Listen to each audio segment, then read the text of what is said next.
If you will, go with me to Matthew chapter 5, verse 5. Started off, the Lord spoke to me a couple of weeks ago about being peacemakers. And I didn't really realize this, but I've been in the ministry now for going on, 100 years. I think it's been 42 years. No, 52 years. And so 6 minus 6, about 46 full time.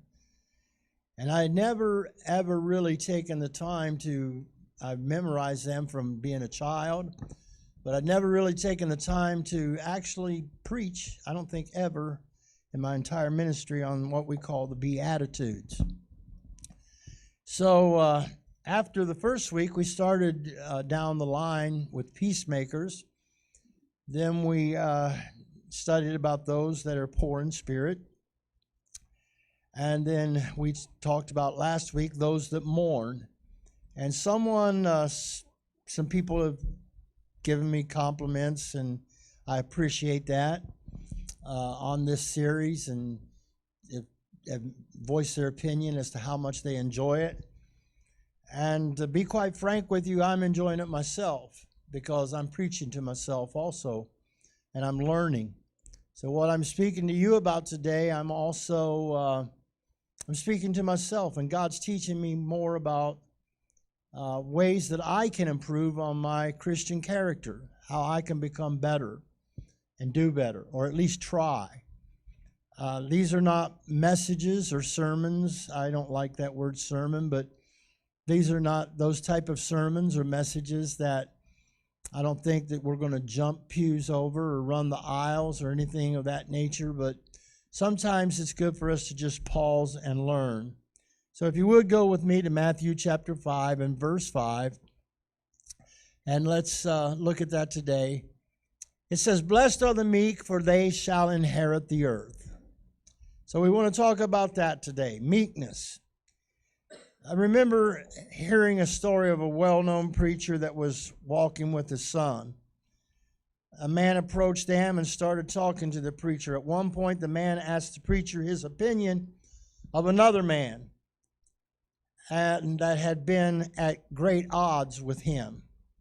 The preacher said something along these lines, "I think that he is a good man." Not long after that, the man went on his way. Once the father and his son were alone again, the son looked up at his dad and said, "I thought that man hated you, Dad, and couldn't stand you. Why were you so complimentary toward him when you were asked what you thought of him?" And the preacher said these words, "Because, son, I wasn't asked what his opinion was of me, but what my opinion was of him." What a great example of meekness we have here today. Many people think that meekness is weakness, but it's quite the contrary. It couldn't be further from what the word means. Meekness is controlled strength. I don't know much about horses. I know Steve and Tina. Do you still have a horse? You still have one horse. They know more about horses than I know. Last Sunday, I was talking to someone in what's the place they call it? Where we buy the dog food. Tractor Supply, and they feed horses. They raise chickens and things of that nature. I did learn how to ride a horse when I was just about 8 or 9 years old, and here about 10 or about 20 years ago, I got on one, and I was surprised that I still knew how to ride a horse. I guess it's kind of like riding a bike. I do know this, that a horse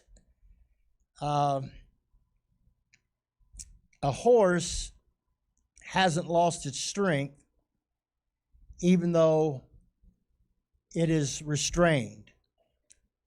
When it is harnessed, it has gained usefulness. And not 1 ounce of strength is lost. When we choose to direct our power to be constructive rather than destructive, that does not display weakness, but it displays meekness. Controlled strength. Solomon said in Proverbs chapter 16 and verse 32, "He that is slow to anger is better than the mighty, and he that rules his spirit than he that takes a city." The third beatitude, Jesus said, "Blessed are the meek, for they shall inherit the earth." These words echo the psalmist, which says in Psalms chapter 37 and verse 11, "The meek will inherit the land and enjoy peace and prosperity." If you look up the word meekness in a current dictionary, you will get the wrong impression of what the Bible is saying. For one definition of meekness is defined as being humble in spirit or manner, suggesting retiring mildness or even cowed submissiveness. It goes on to say evidencing little spirit of courage, overly submissive or compliant. It's partially accurate, but not completely accurate. It gives the impression, that definition does, of deficiency and weakness. That we are weak, but you don't have to be weak to be meek. This is also the common Greek mindset in the first century. While it is true that in ourselves we are those things, we are weak, and we, as we've talked about, we are in spiritual poverty, bankruptcy. If our spirits are meek, it's a quality produced by the Spirit of God. Notice in Galatians chapter 5, verses 22 through 23. If you would, Travis, bring that up. Galatians chapter 5, verses 22 and 23.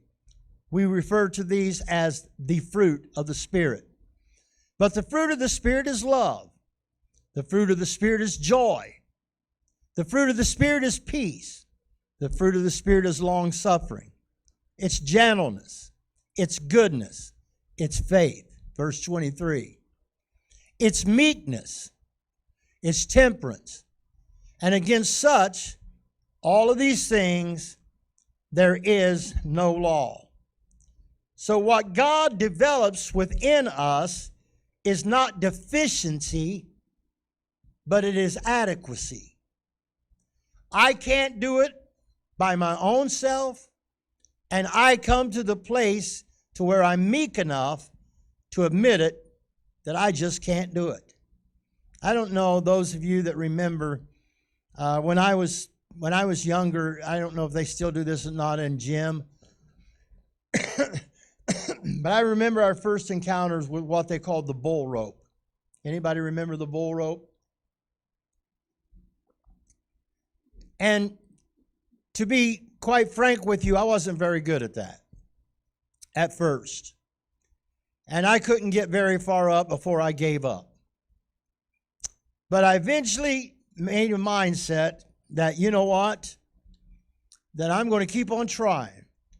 So little by little, I was in the 8th grade at this point, and Coach Snyder was our gym coach.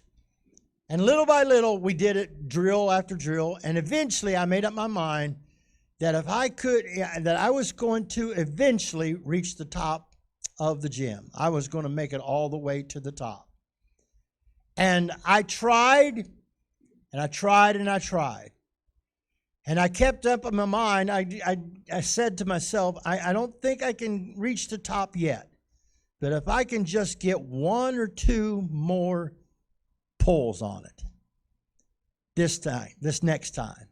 If I can go just a little bit beyond what I did the last time, that eventually I will get there.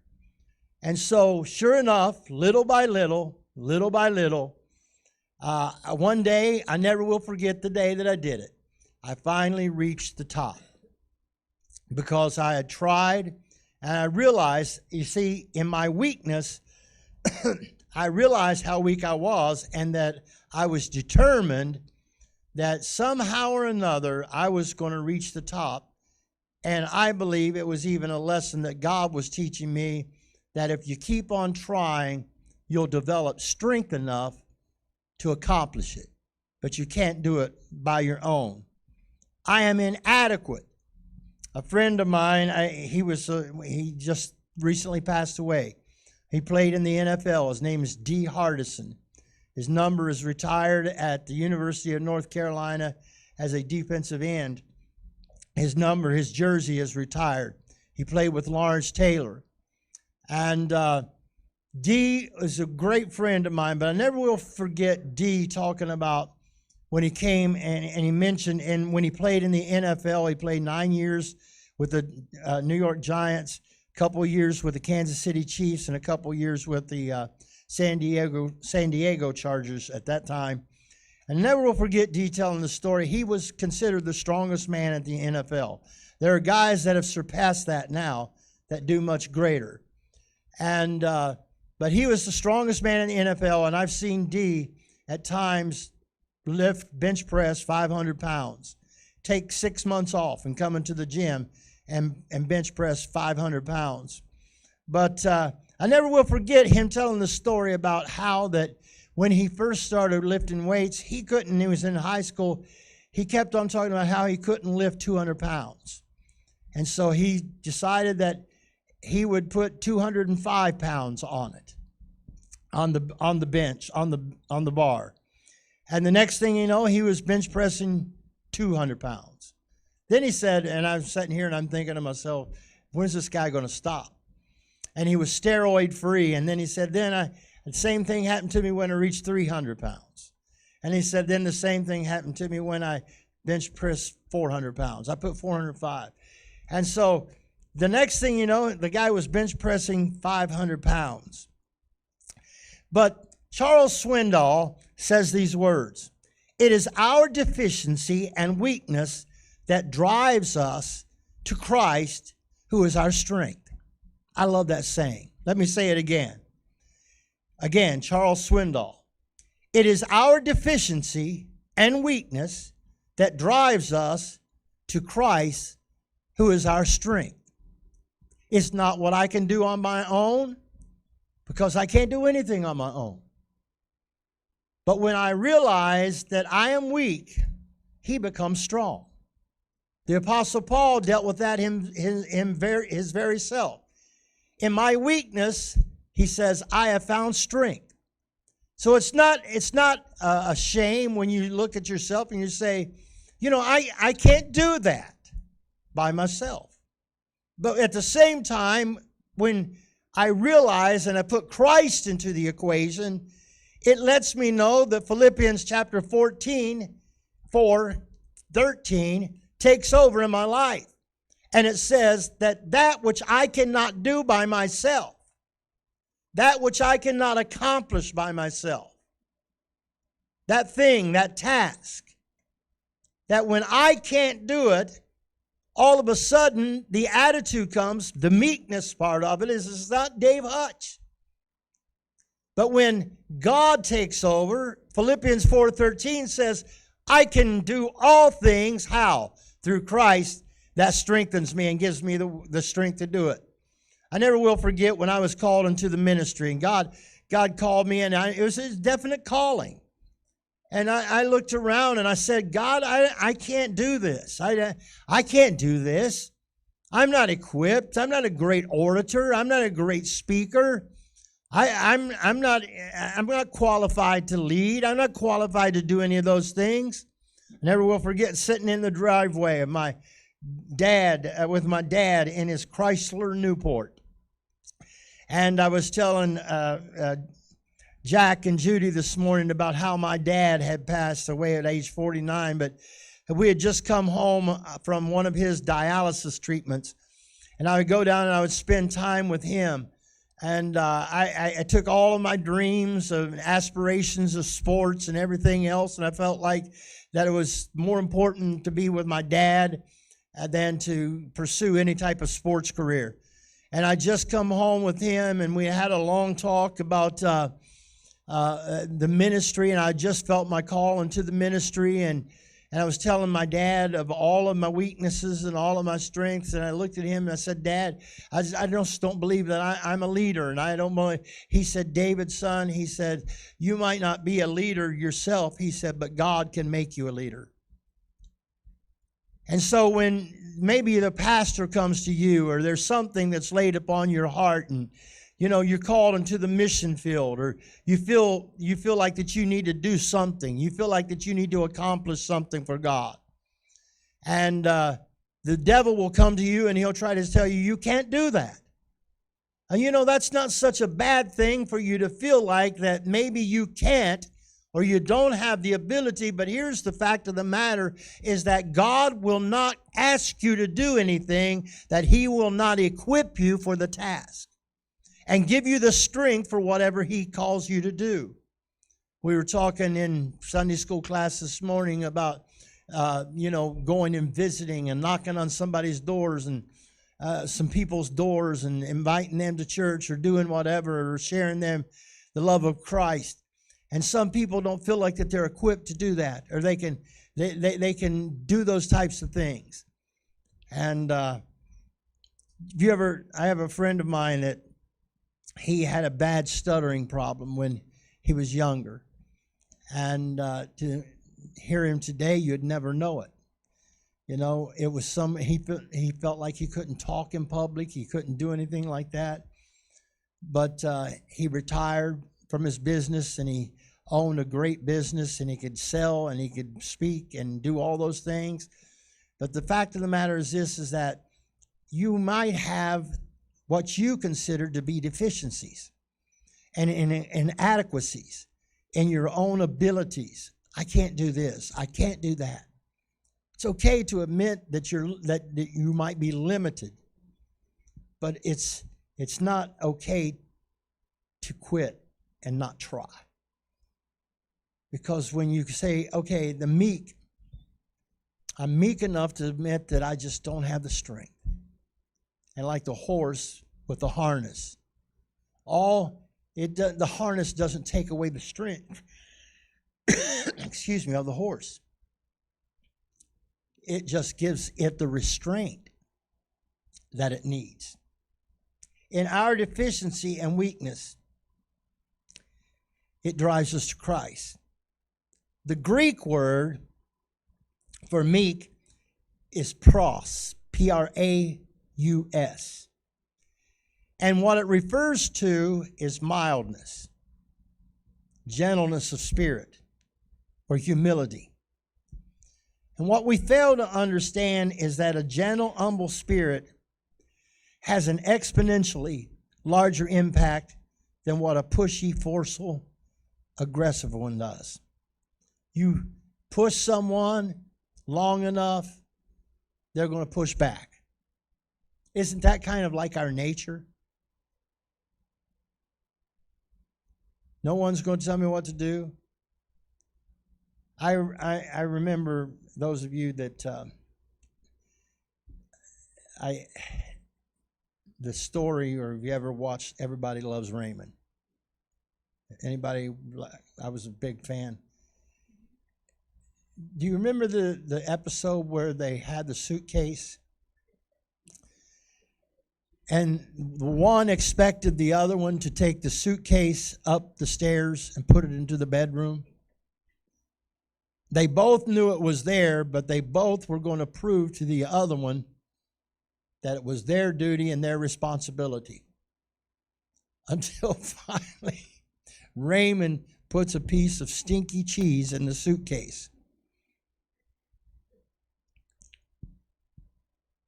To submit to someone doesn't mean that you're weak. It doesn't mean that you're lower. But to be a gentle spirit, Lauren Cunningham said Meekness is the character trait of a strong person who is continually surrendering his or her rights to God. Jesus himself was a perfect example of meekness. As he said, he did absolutely nothing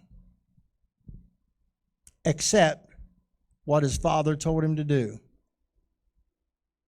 Jesus was meek when he took a whip and drove the money changers from the temple, just as he was meek when he stood before Pilate and refused to utter a word to save himself.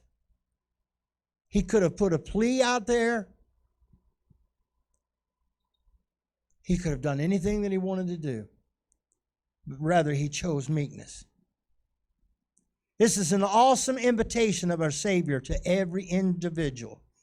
And I want to explain this perhaps a little bit differently than what we've been taught. Jesus in Matthew chapter 11, verses 28 through 30. If you would bring that up, Travis, please. Jesus spoke these words, "Come unto me, all ye that labor and are heavy laden, and I will give you rest. Take my yoke upon you, and learn of me, for I am meek and lowly in heart, and you shall find rest unto your souls. For my yoke is easy, and my burden is light." And I want you to just bear with me here this morning for a little bit of a different take on this. It's different than the way I've preached it. It's different than the way I've been taught.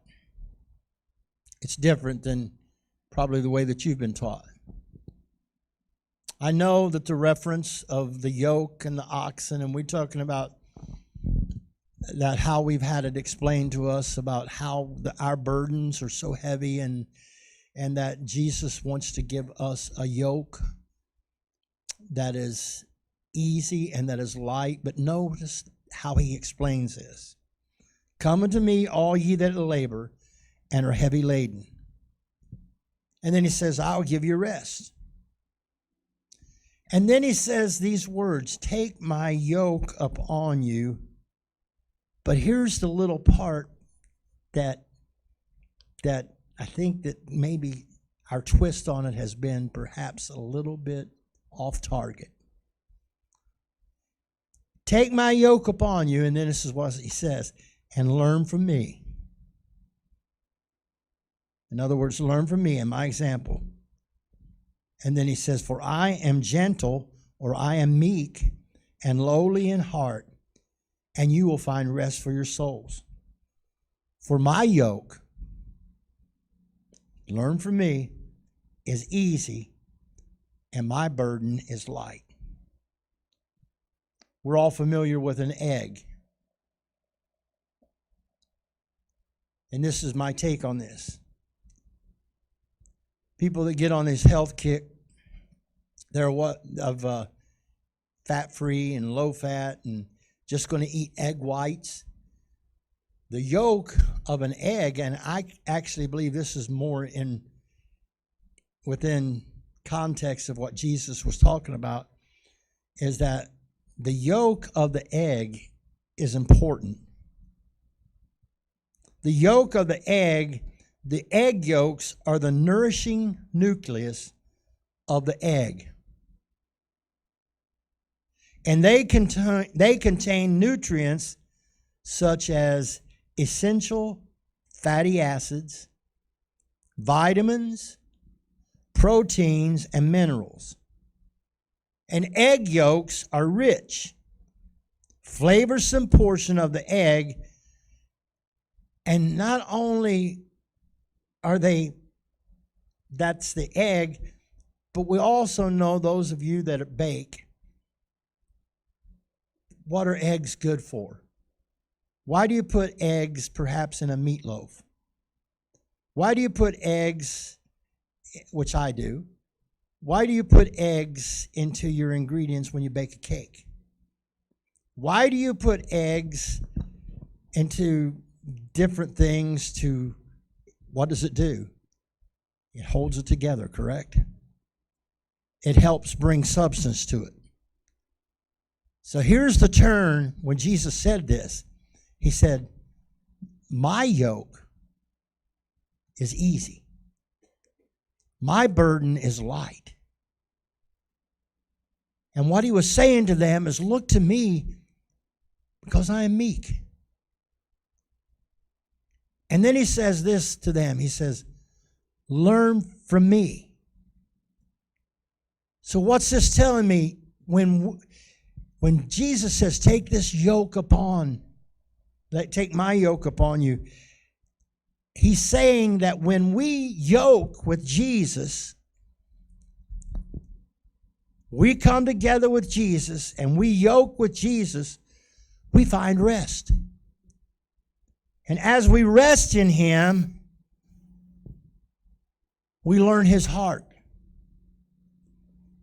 As we learn his heart, all of a sudden there's something that happens and we're transformed, not into our image, but we're transformed into his image.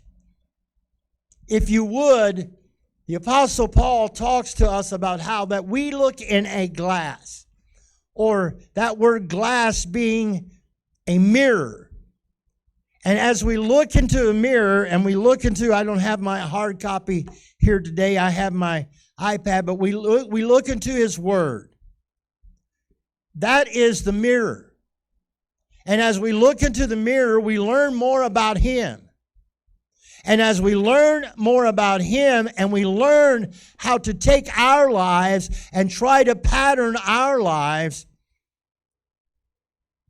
according to what he's told us in these Beatitudes.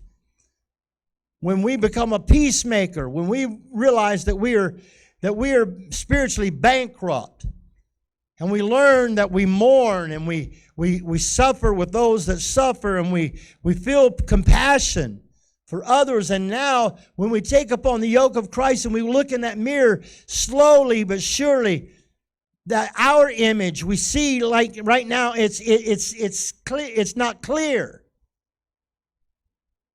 Those of us that, I'm sure all of us have, we've steamed up the bathroom and then we went to the mirror and the mirror is all foggy and we can't see the reflection. We can't see the image very clearly until everything eventually dissipates. And then it's clean and it's slow. We see now an image. And as we look into his word, all of a sudden we begin to take like these Beatitudes, and it's not, meekness isn't something that we say, okay, I'm going to be meek. I'm going to leave this church building today and I'm meek. It's like a guy says, how will people know that I'm humble if I don't tell them?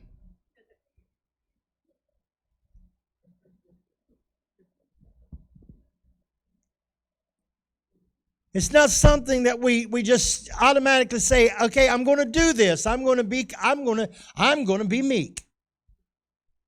See how meek I am? But it's when we begin to take the yoke of Christ on us, and we begin to see all of a sudden not the image of ourselves, but we begin to see the clear image of Christ in us. The hope of glory. Christ makes me compassionate. Christ makes me dependent upon him. Christ makes me meek. The amount of times in my life, I wish I could count. The one thing that I'm glad that my dad taught me to do. My dad was big on this. Three of the greatest words I ever learned, and my father taught me to say these words, is I am sorry. I am sorry. I'm not too big of a man. or too much of a macho man to admit when I'm wrong and to look at somebody, if I've hurt them, and say, I'm sorry. It's just like the preacher in the illustration that I used, and he was asked about the guy that didn't like him. What do you think of him? I think he's a good man. And then his reply to his son was that when his son said, Dad, you know the guy hates you. Why were you so complimentary of him? He said, Son, he wasn't asked what he thought of me, but I was asked what I thought of him. Something about our nature that, and some people's natures, they don't want to humble themselves to the point to where they're willing to work with other people. They have to be their way. They have to have their way. They're spoiled brats, adults people that have been babied and pampered their whole life. And they expect the whole world, everybody, the preacher, the brother, the sister, everybody owes them something, instead of taking a meek spirit to say, hey, sorry. Why do you not like somebody? Because they're doing something you don't like. But as we yoke with Jesus, we learn his heart and we're transformed into his image. As we're transformed, as I spoke earlier, others are drawn to Christ. Because they don't want to see a Christian or a person that says they're a Christian that's not acting like Christ. That's the last thing in the world they need to see. The first century proved this. It seemed impossible that a small band of Christians started off with just 12, pitted against the strong forces of the entire Roman Empire. Think about that. How such a small band of Christians pitted against the strongest forces of the entire Roman Empire could flourish. It was a giant system fueled by greed, with thousands of soldiers, cruel dictators, and enslavement tactics. Yet it was in this hostile environment that the power of Christ changed many lives to surrender to the King. And I want you to think about this thought here today. Where is the Roman Empire today? Where is the Roman Empire today? It fell. It collapsed. But Christ lives on and on and on, both in heaven and in earth and in the lives of his people. Jesus said, the meek, what's going to happen to them? Oh, you might, not have a whole lot right now, but it's okay to admit that. Because in the end, it says the meek is going to inherit the earth. Inheritance is not something you work for, but you receive because of the death of another person. Our inheritance is based solely upon the death of Christ. How blessed is that? What is this inheritance Jesus promises? The earth belongs to me. Go get you a handful, a wheelbarrow full. Go ahead and get it. It belongs to you. The kingdom is not so much, number one, about land mass as it is about gaining spiritual ground. Our inheritance is secure in Christ. Our president, former president, $360 million fines. To him, it's probably about like $3,000 would be for Diana and me. It's not measured by what you have in your bank account. It is present It is spiritual, and it is glorious. This means that every spiritual blessing that's in this book can be presently enjoyed by the person resting in his yoke in Christ.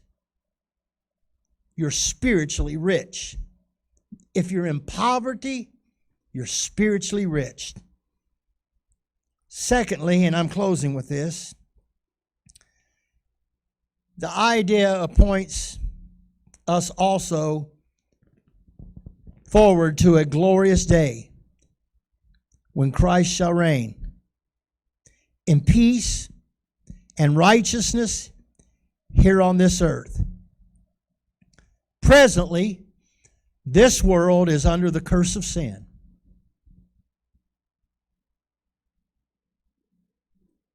And we see around us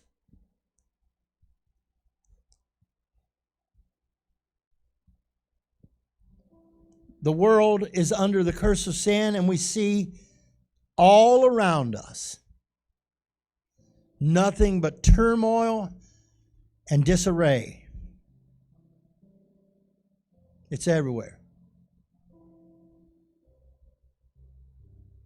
But how glorious to know beyond all doubt,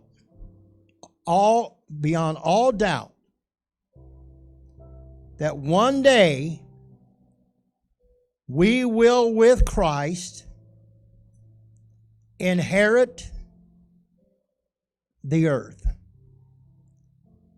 So blessed are the meek, for they'll inherit the earth. And I, John, saw a new heaven and a new earth coming down from heaven as a bride adorned. Somebody said, what's going to happen to what's going to happen at the rapture? What's going to happen when all these things take place and the Antichrist comes? I don't have to worry about it. And you don't have to worry about it either. Because the meek, not the person that throws back their shoulders and gives their resume, well, I did this and I did that, and I did this and I did that. Nah. The meek shall inherit the earth. Diane and I watched a show or a movie, I guess it was yesterday. Turn off all the news, and we've been watching a lot of spiritual. If we watch it, first of all, I'm not a movie watcher until here recently. You watch so much of the news, you're going to get depressed. Yesterday, we both watched a movie, faith-based movie. And both of us sat there on our love seat. And next thing I know, both of us were just bawling, crying.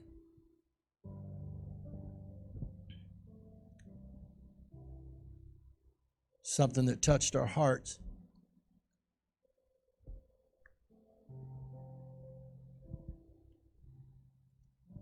You want to be a tough guy? Go ahead and be a tough guy. You know what you're going to get for it? Diddly squat.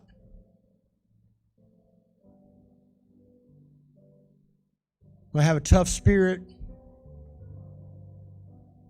Be hard to get along with. Where's it going to get you? I tell you where it's going to get you. It's going to get you to hell.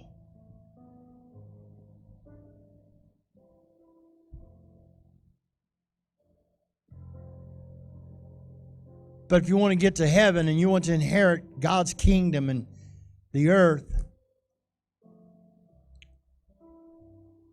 learn how to be meek. Be mild. Blessed are the meek. Take this yoke upon you. Jesus said, learn from me. Look at him. Stood falsely accused, could have spoken up in his own defense. Face it, at the age of 12 years old, he had all the lawyers astonished at his wisdom. He could have presented his own defense.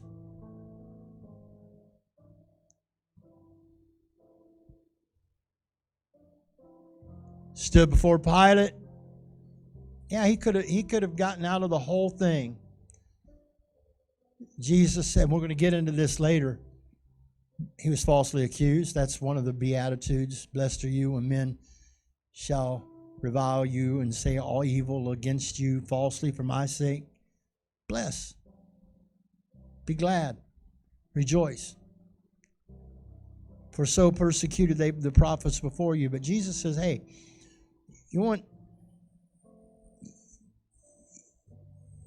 learn from me. Meekness is not weakness.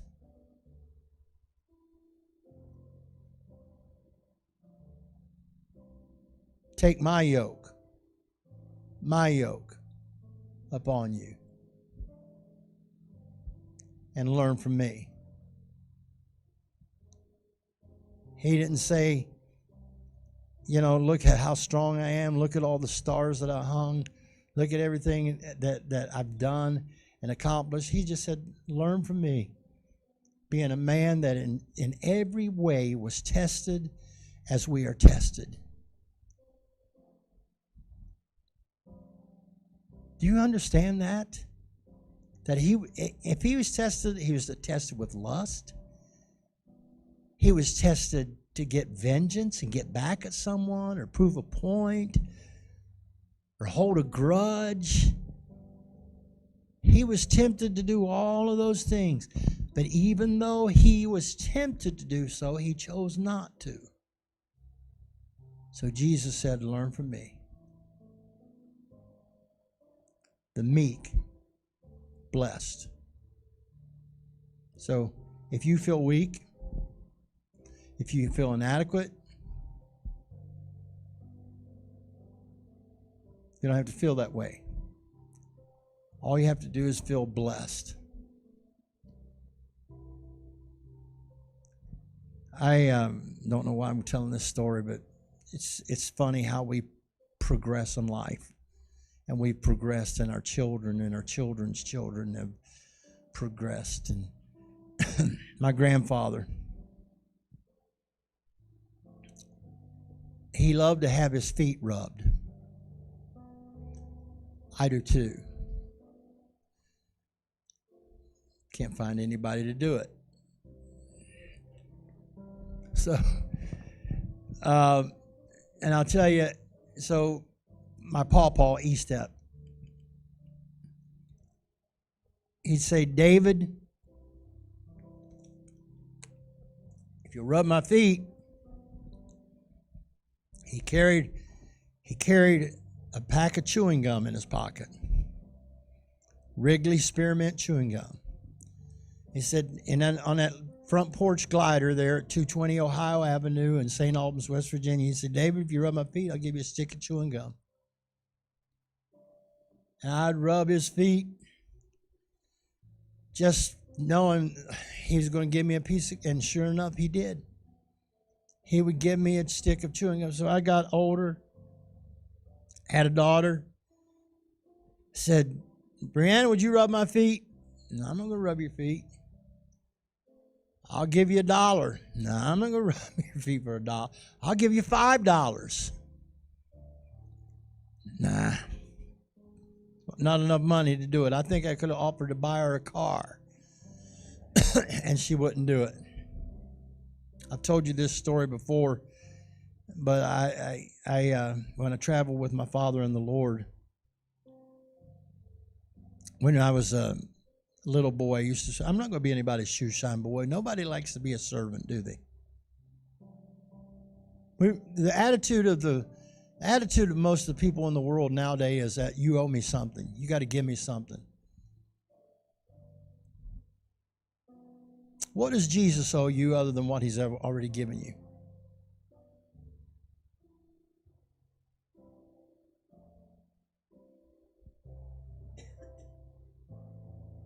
What does Jesus owe you that he hasn't already given you?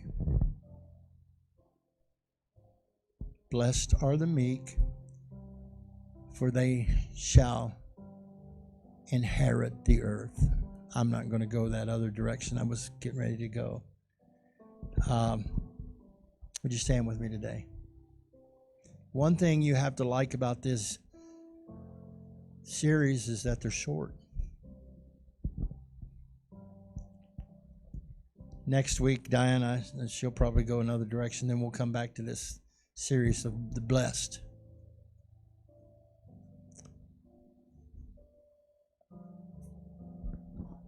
One of the greatest blessings that we're talking about, I didn't see the commercial about feet washing during the commercial about feet washing during the Super Bowl.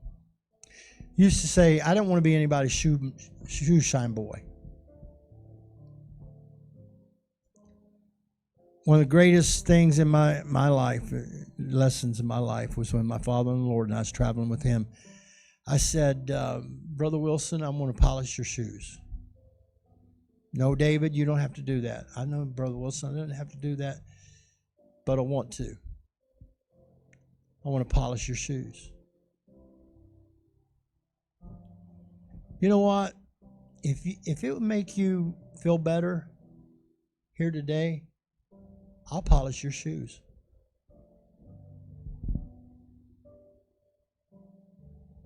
It doesn't hurt my feelings.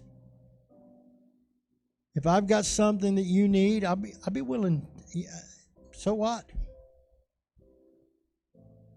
Diane and I had just received a financial blessing, and I had it in my shirt pocket. I had 4 $100 bills in my shirt pocket. I was pastoring a church, and after church, this lady that attended, she's very faithful. Her husband didn't come. He didn't give her any money. She supported their house and everything else, and she got a car, and her radiator went bad, and so Diana, somehow or another, she had said something about trying to get her car fixed and everything, and how her husband was going to do this. And she said, it's going to cost like $200. Diana just looked at me and nodded her head.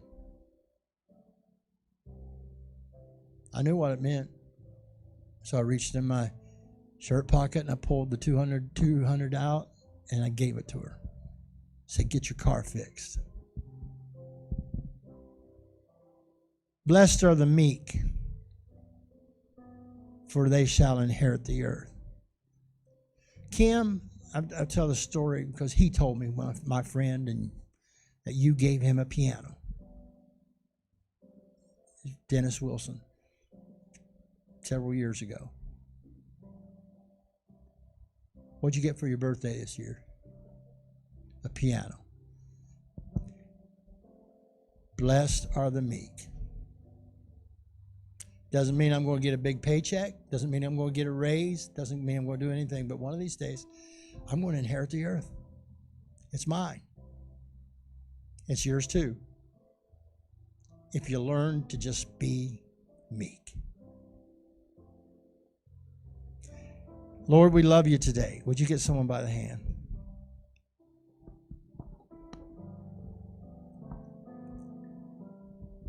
I thank you, Jesus, that you came to set the example for me. That little boy in West Virginia that just as a little boy in West Virginia that didn't have much, didn't know much, still don't know much.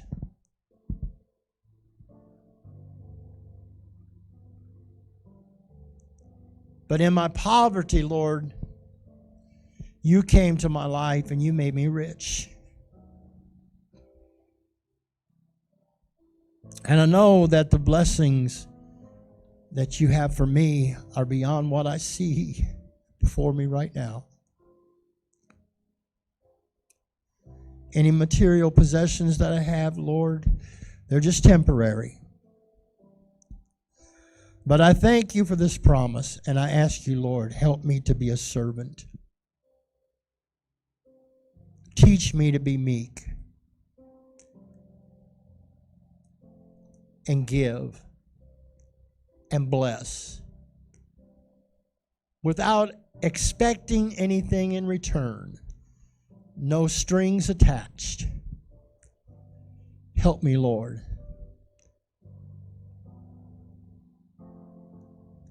to lay down my burden and take your yoke of learning. And let me learn from you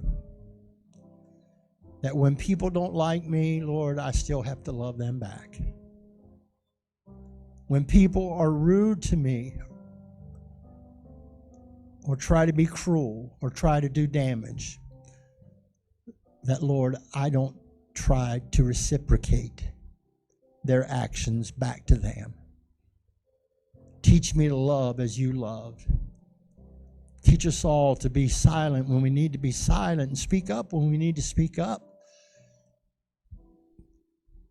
In essence, Lord, what I'm asking is, Lord, please let us be more like you. We submit ourselves to you, Jesus. When I'm weak, become my strength. When it's hard for me to love, teach me to love as you loved, unconditionally. We love you, Jesus.